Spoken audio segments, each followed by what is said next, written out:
வணக்கம். சென்ற வாரம் பீச் ரோடுக்கு போயிருந்தபோது, திடீர்னு என் கண்ல பட்டது. அதாவது வரலாறு படைத்த பீச் ஹவுஸ் அப்படிங்கிற கட்டடம். இது குயின் மேரிஸ் காலேஜோடைய வளாகத்துக்குள்ள இருந்தது. அந்த கட்டடத்த காணோம். அந்த இடத்துல இப்போ நவீன பாணியில ஒரு கலை அரங்கு கட்டப்போவதாக தெரிய வந்தது. பீச் ஹவுஸ் தரமட்டம் ஆகிவிட்டது. அதை பத்தி ஒண்ணுமே செய்ய முடியாது. ஆனா பீச் ஹவுஸோடைய வரலாறு என்ன அப்படிங்கிறதையாவது பதிவு செய்ய முடியும் இல்லையா? அதுதான் இன்றைய எபிசோட். சென்னையோடைய வரலாறு படைத்த கட்டடங்கள் பட்டியல்ல காணாமல் போன ஒரு கட்டடம் பீச் ஹவுஸ். வாங்க அதோடைய வரலாறு என்ன அப்படிங்கிறத பார்க்கலாம்.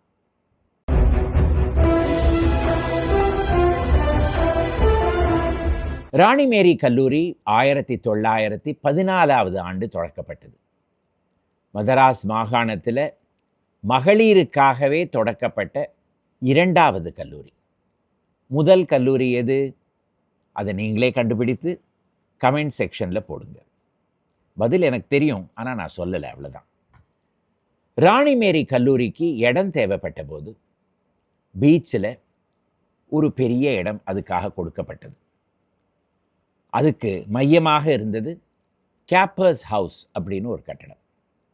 இந்த கேப்பர்ஸ் ஹவுஸ் அப்படிங்கிறது 19வது நூற்றாண்டிலிருந்தே கர்னல் கேப்பர் அப்படிங்கிற ஒரு இராணுவ அதிகாரியோட இல்லமாக இருந்து, அதற்கு பிறகு சென்னையோடைய முதல் ஹோட்டல்களில் ஒரு ஹோட்டலாக இருந்தது.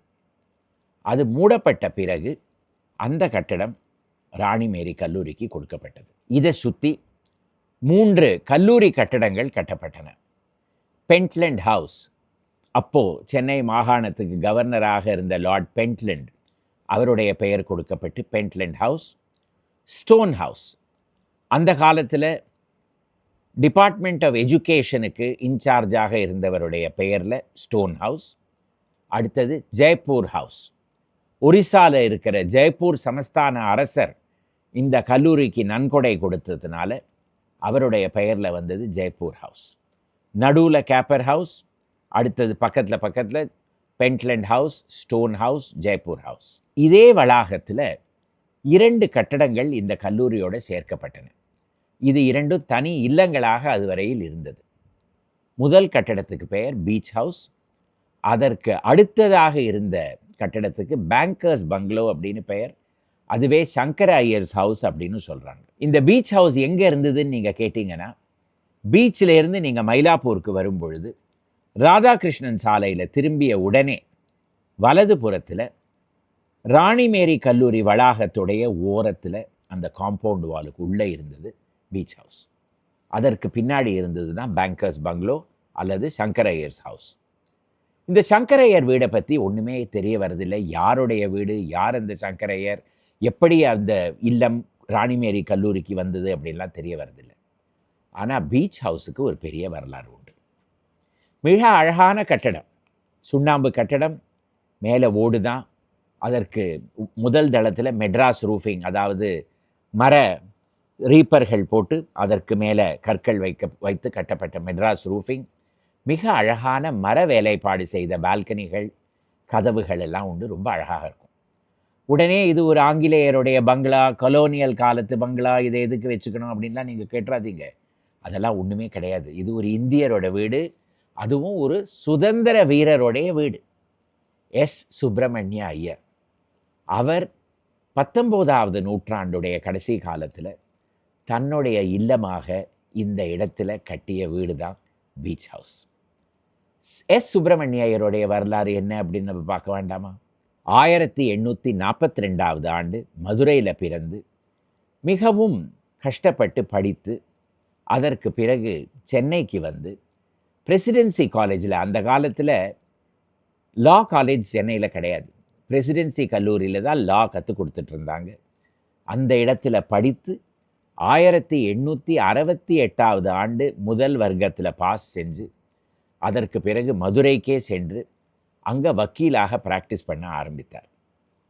1880களில் சென்னைக்கு இடம்பெயர்ந்து இந்த இடத்துல மிகவும் விரைவாகவே ஒரு பெரிய வக்கீலாக வந்துவிட்டார். அதற்கு பிறகுதான் பீச் ஓரமாக தன்னுடைய இல்லத்தை கட்டி கொண்டு இந்த இடத்துல வசிக்க ஆரம்பித்தார். 1891 வருடம் இவர் தற்காலிக நீதிபதியாக சென்னை உயர்நீதிமன்றத்தில் நியமிக்கப்பட்டார். 1895 ஆண்டு சர் டி முத்துசுவாமி ஐயருக்கு பிறகு 2வது இந்திய நீதிபதியாக நிரந்தரமாக சென்னை உயர்நீதிமன்றத்தில் நியமிக்கப்பட்டார். 19வது நூற்றாண்டுடைய கடைசி வருடங்கள்லையும் 20வது நூற்றாண்டுடைய தொடக்க வருடங்கள்லையும் 3 முறை சென்னை உயர்நீதிமன்றத்துடைய தலைமை நீதிபதி, அதாவது சீஃப் ஜஸ்டிஸாகவும் தற்காலிக முறையில் பணி செய்தார். சென்னை மெட்ராஸ் ஹைகோர்ட்டுக்கு இந்தியன் சீஃப் ஜஸ்டிஸாக இருந்தவர் முதல்ல இவர்தான். 1907 வருடம் அவருடைய கண் பார்வை மங்கலான பிறகு நீதிபதி பதவியிலிருந்து ராஜினாமா செய்துவிட்டார். ஆனால் இவர் நீதிபதியாக இருந்த காலத்தில் இவர் பார்த்த வழக்குகளில் 1906 வருடம் வந்த ஆர்பத் நாட் வழக்கு தான் மிக பிரபலமானது. அந்த காலத்தில், அதுவும் 19வது நூற்றாண்டில் சென்னையுடைய பிரபல வங்கிகளில் ஆர்பத் நாட் அண்ட் கம்பெனி ஒன்று. இது வங்கி மட்டும் கிடையாது, ஏராளமான பிஸ்னஸில் இது ஈடுபாடு கொண்டிருந்தது.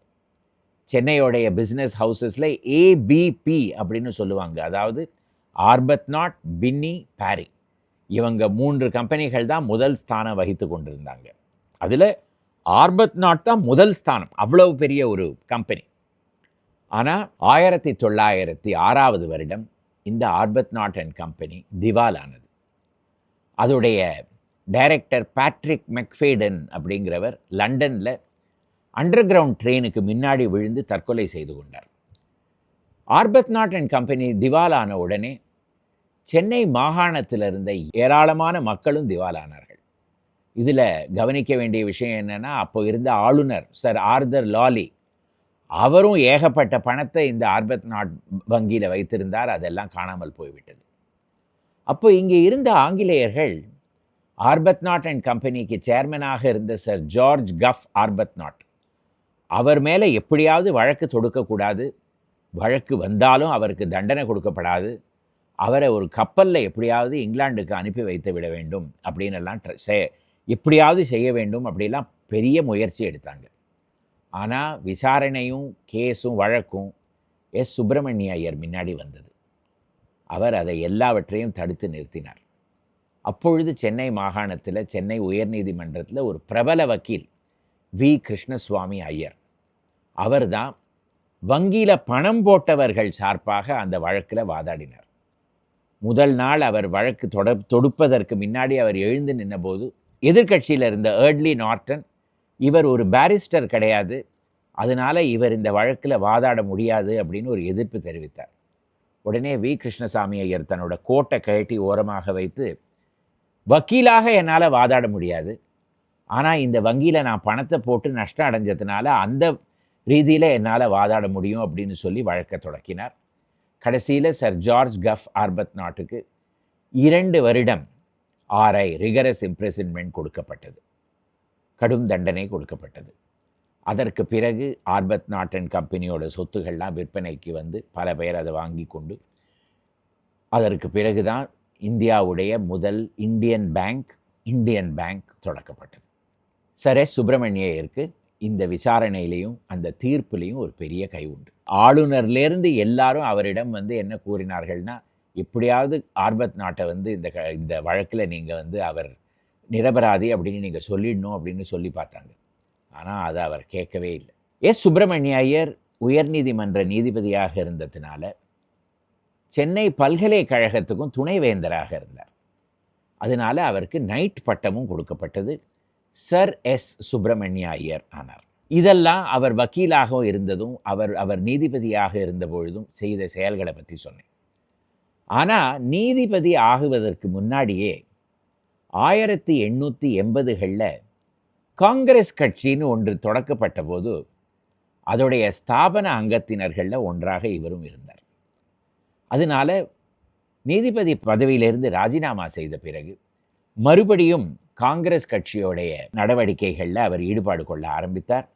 ஒரு சுதந்திர வீரராகவும் இருந்தார். 1917 நினைக்கிறேன், ஹோம் ரூல் லீக் என்று ஆனி பெசன்ட் அம்மையார் அவர்கள் தொடக்கி வைத்த பொழுது இவரும் அந்த லீகில் ஒரு அங்கத்தினராக இருந்தார். ஆனி பெசன்ட் அம்மையார் கைது செய்யப்பட்ட பொழுது இவர் அதற்கு எதிர்ப்பும் தெரிவித்தார். அப்பொழுது முதல் உலகப் போர் நடந்து கொண்டிருந்தது. இங்கிலாந்து அமெரிக்காவிடமிருந்து நிதி கேட்டது, உதவி கேட்டது. அப்போது அமெரிக்காவுக்கு ஜனாதிபதியாக இருந்த வூட்ரோ வில்சன் இங்கிலாந்திற்கு நிதி கொடுக்கலாம், உதவியும் கொடுக்கலாம் அப்படிங்கிற முடிவுக்கு வந்தார். அதை எதிர்த்து சர் எஸ் சுப்பிரமணிய ஐயர் சென்னையிலிருந்து ஒரு கடிதம் வூட்ரோ வில்சனுக்கு எழுதினார். அதில் என்ன எழுதியிருந்தார்னா, நீங்களோ ஒரு சுதந்திர நாடு, இங்கிலாண்டோ பல நாடுகளை தன்னுடைய ஆதிக்கத்தில் வைத்து கொண்டிருக்கு, எப்படி நீங்கள் அவங்களுக்கு உதவிக்கு செல்லலாம்? அமெரிக்கா இங்கிலாந்துக்கு உதவி கொடுக்கக்கூடாது அப்படின்னு கடிதம் எழுதினார். இந்த கடிதம் அப்பொழுது இருந்த பிரஸ் பல இடங்களில் வெளியான பிறகு இந்தியாவுடைய வைஸ்ராய் லார்ட் செம்ஸ்ஃபர்ட் சுப்பிரமணிய ஐயர் செய்த செயலுக்கு பெரிய கண்டனம் தெரிவித்தார். அதே வருடம் இங்கிலாந்திலிருந்து இந்தியாவுடைய காரியதரிசி secretary of state Edwin Montagu சென்னைக்கு வந்த பொழுது ஒரு பொது இடத்தில் சுப்பிரமணிய ஐயரை திட்டினார். எப்படி நீங்கள் இந்த மாதிரி கடிதம் எழுதியிருக்கலாம்? வீட்டிற்கு வந்த சுப்பிரமணிய ஐயர் உடனே தன்னுடைய நைட் பட்டத்தை மறுபடியும் அரசுக்கு கொடுத்து விட்டார்.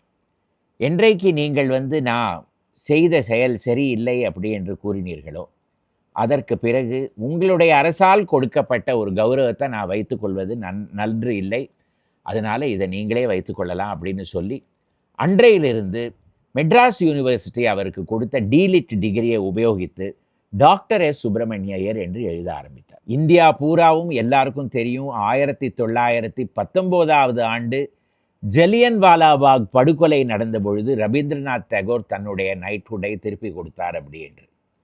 அதற்கு 2 வருடங்களுக்கு முன்னாடியே சென்னையில் ஒரு மனிதர் அந்த மாதிரி கொடுத்துருக்கார் அப்படிங்கிறது யாருக்காவது தெரியுமா? தெரியாதுன்னு நினைக்கிறேன். இந்த பீச் ஹவுஸில் தான் இவர் நீதிபதி ஆகுவதற்கு முன்னாடி சனிக்கிழமை தோறும் பல இளம் வக்கீல்கள் இவர் வீட்டுக்கு இவரிடம் நீதி கற்பாங்களாம். அப்போது அதுக்கு சாட்டர்டே கிளப் அப்படின்னு பெயர் கொடுக்கப்பட்டது.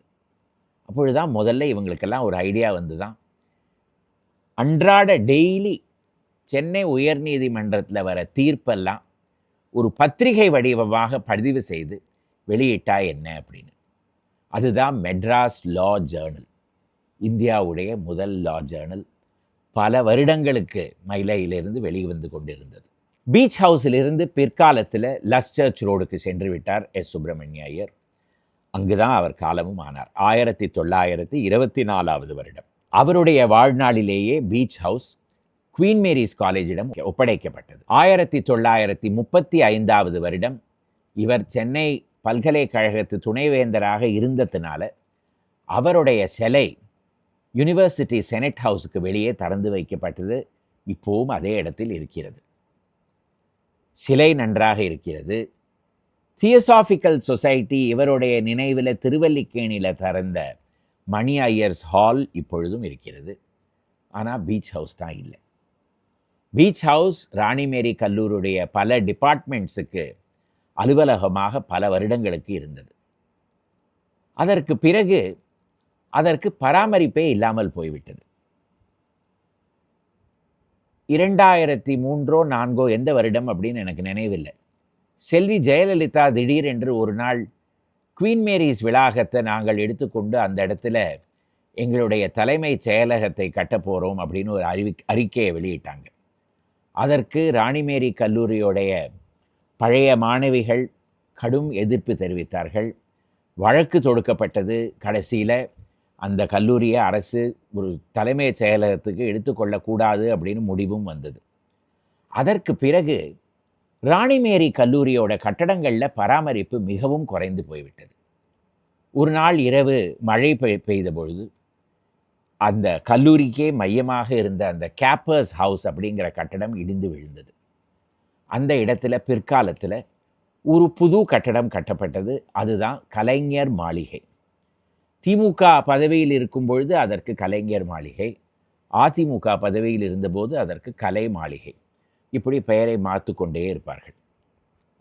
ஆனால் ஓரத்தில் இருந்த பீச் ஹவுஸும் அந்த சங்கரையர்ஸ் ஹவுஸும் ஒரு பராமரிப்புமே இல்லாமல் மிகவும் ஒரு மோசமான நிலைக்கு வந்தது. ஆனால் மோசமான நிலைக்கு வந்ததுனால அது இடிந்து விழுந்து விடாது. கட்டடம் அப்படியே தான் இருக்கும். அதற்கு பொதுப்பணித்துறை ஏதாவது கொஞ்சம் செலவழித்து அதை புதுப்பித்திருந்ததுன்னா அந்த கல்லூரிக்கு ஒரு மிக அழகான கட்டடமாக இன்று வரையில் இருந்திருக்கும்.